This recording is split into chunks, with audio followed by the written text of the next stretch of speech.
Hey YouTube, I'm back with a video. I have my Bugatti clip-ins installed by Bellami, and so far I'm loving it. Wore it all day, no tangles of course.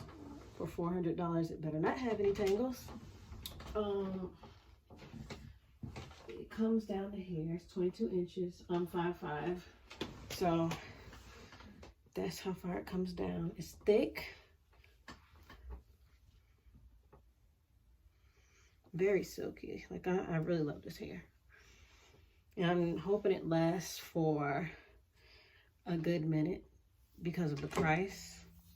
Like I said, the clip-ins I make are normally lasting a year, so this company is supposed to be a big company.